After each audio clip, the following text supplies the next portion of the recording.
Well then, it seems like we have aliens now.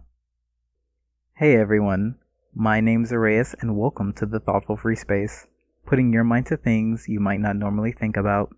Now I know what you might be thinking. Another Pokemon video. Do you do anything else?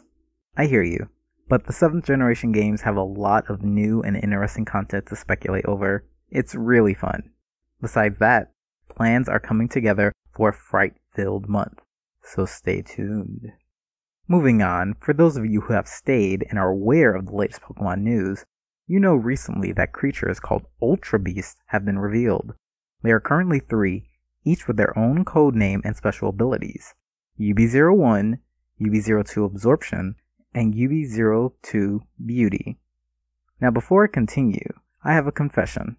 In order to make some type of scientific sense for these creatures, I had to dive down into the world of aliens. So forgive me. Looking back at what's been revealed so far though, I really thought these things were aliens. Like, come on! Weird powers, weird bodies, and they appeared out of nowhere. But what if I were to tell you these creatures were from another plane of existence?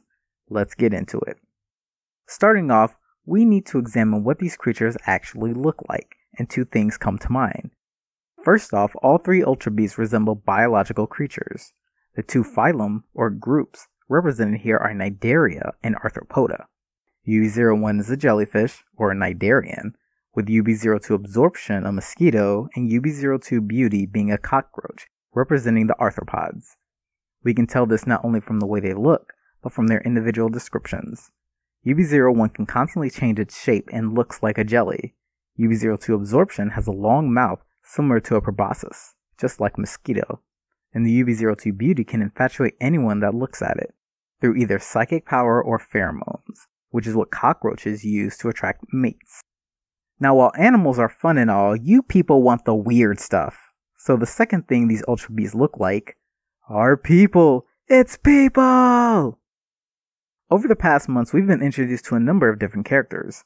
Lily, the mysterious girl who is Professor Kukui's assistant, Lusamine, leader of the Aether Foundation, who researches Ultra Beasts, and Gladion, the enforcer of Team Skull, who controls Type Null, a chimeric Pokemon experiment. If we compare the 3 beasts and 3 characters, we see there's a lot of resemblance, whether it's based on description, look, or ideals. Something to note is just like how the Ultra Beasts have something in common, so do these characters, all having blonde hair, green eyes, and similar skin color. This is important, so grab your handy-dandy notebook and write it down for clue number 1. Moving on, we need to explain how they appeared in the Pokemon world, and examining the trailers, we know they all appeared in the same type of way, through a portal. This is important since the portals don't seem to link to anything, and the exits these Ultra Beasts come out of have multiple cracks around them. So the question I ask you is, what are they? I'll give you a moment.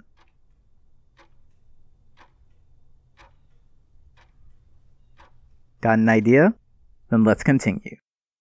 Based off of their appearance and how these portals act, they behave very similarly to wormholes. Now getting into some physics, we know that wormholes, or Einstein-Rosen bridges, are shortcuts that connect 2 separate points in space-time. This can include a variety of things like short or long distances, different universes, or different points in time. This isn't the first time we've seen this. From the Japanese trailer, we see Solgaleo and Lunala, the 7th generation legendaries, go through a similar kind of portal that seems to warp the space around them. If we look at Omega Ruby and Alpha Sapphire, we know that past games adhere to the multiple worlds theory, where there are different parallel universes.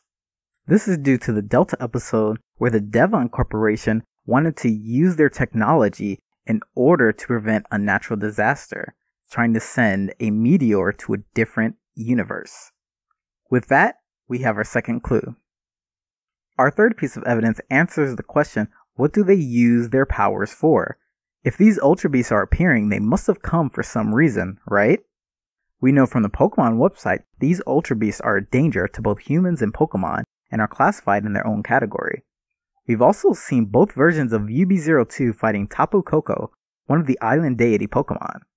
So the conclusion we can draw from this is that they can use their abilities to fight and defend themselves, and this is actually the nail in the coffin. So let's summarize this.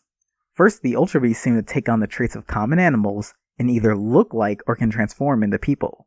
Next, they all have different powers, and each of them are able to warp space-time through the use of wormholes. Finally, they use these powers to fight others. This can lead us to two conclusions. The first would be that these are extremely powerful beings from another world in the Pokemon universe, aka aliens, or that these Ultra Beasts are beings from the world beyond, the fourth dimension. Specifically, they are fourth dimensional Pokemon. Either way, this theory works, and you may deny it, but it's in plain writing. Let's look at this from both sides though, starting with aliens. We know many Pokemon based on their descriptions have relationships to outer space, this trait being common among psychic types, though Pokemon like Clefairy and Minior fit this criteria as well.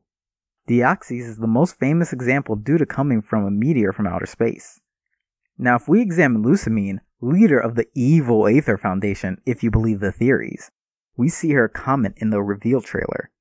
I will be a mother to all of those poor Pokemon and shower them with love. Even Pokemon from distant worlds, far from the Alola region, are worthy of my love. Now that's just an odd thing to say. Why would she mention distant worlds instead of just other regions? I'll tell you.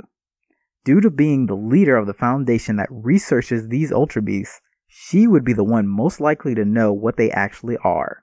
Alien Pokemon. Not satisfied? Let's look at this from the other perspective then, and what I believe these Ultra Beasts to be, fourth dimensional Pokemon. In order to explain this, let's look at how this would work. Take a human, someone from the third dimension, and say they interacted with a creature in the second dimension. To the inhabitants, we would be a constantly morphing shape, something that defies all the laws that they know due to our manipulation of space. With 4D creatures, it's the same thing, except now it's both space and time. This explains their use of portals, appearing seemingly out of nowhere. What about the fact that they're Pokemon? Think about it. What is the goal of the Pokemon games besides collecting badges and becoming the champion? The answer, my friends, is to capture Pokemon. This not only explains the fact that they look like animals, but explains their powers and why they fight. Don't forget, we have several instances of Pokemon transforming into humans. This evidence is very clear in the characters these Ultra Beasts seem to represent as well. UB01, who behaves similarly to a little girl, resembles Lily, and based on her description, she is known to hate seeing Pokemon fight. Gladion, the enforcer of Team Skull, besides being another Uchiha clan survivor, seems to live for battle. This is similar to UB02 Absorption, where its description is all about how powerful it is. These are both traits similar to Pokemon, with some wanting to live in peace, while others only wishing to fight. This fits the Ultra Beast description because the only other creatures dangerous to both humans and Pokemon are other Pokemon. The problem here is that due to being from the fourth dimension, they wouldn't be bound by the rules of the third dimensional Pokemon world. So fourth dimensional Pokemon that can't be captured by any kind of Pokeball would be a danger to everyone. Don't worry though, I'm sure if we bow to our overlords now, we won't be taken over like the Blonde Crew. So here's a question for everyone that stuck it through. Do you have a favorite Ultra Beast so far? Leave it in the comments below. Hopefully you all enjoyed this episode and learned something new, or at least think about it in a different way. If you liked it, show your love with a thumb and subscribe for more.